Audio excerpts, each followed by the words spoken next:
They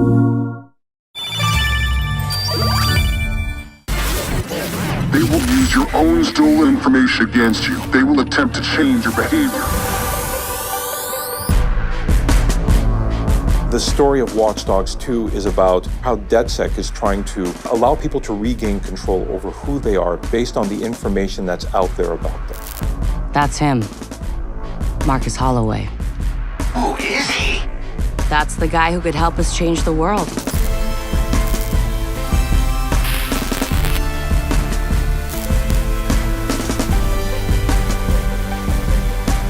Watch Dogs 2 is about a hacker named Marcus Holloway. He's a very gifted and smart young man who ends up by getting profiled and accused of a crime he didn't commit.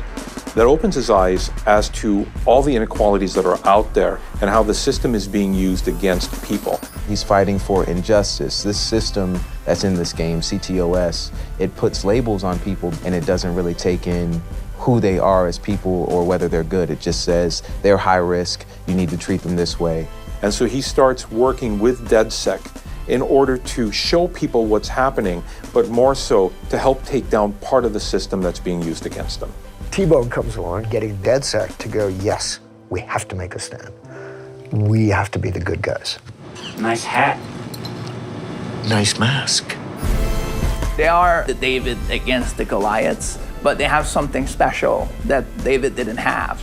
Like, they don't have a sword, they have the entire internet. The Goliath is all forms of establishment. So big corporations, some people in those corporations trying to use technology for power, for money, for control, and also the government is part of the establishment. So various corrupted people inside of those factions that you're trying to fight against. You're gonna be dealing against rival hacker groups. We're gonna be dealing with corporations trying to get power, manipulating politicians, trying to get money. Basically trying to know more about you than you know about yourself so they can predict your next move. One of the challenges you're going to be facing is to figure out, is there a link between all those people? Is it just random abuse of technology or is there someone with an agenda? And that's what you have to figure out as you unveil that corruption in the establishment. In Watch Dogs 1, we explored surveillance a lot. You know, how technology could invade people's privacy. In Watch Dogs 2, we're interested in something called big data.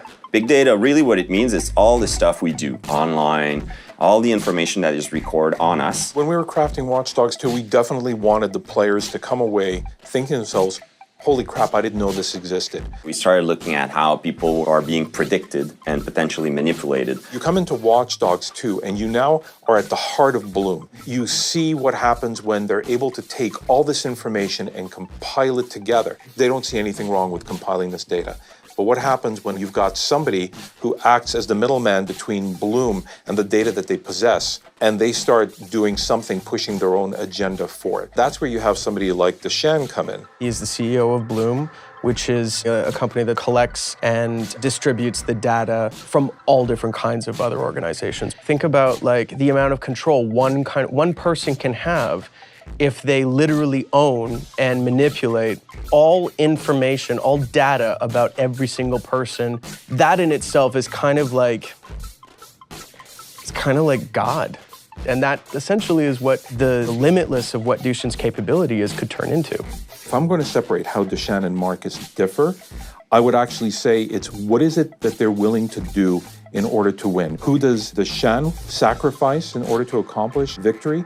And what is Marcus willing to give up, or what is he not willing to give up in order to do the same?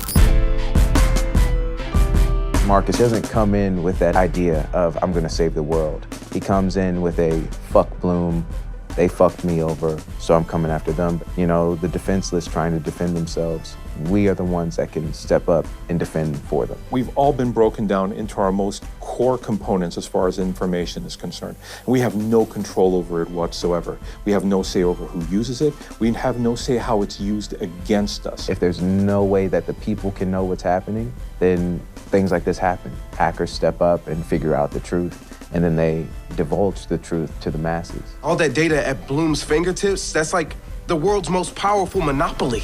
This is systemic injustice at its highest level. Let's show them what going to war with us really means. It's up to you to decide what side you're on or what's right and what's wrong. But at the end of the day, this story is exactly what is happening today. Namaste.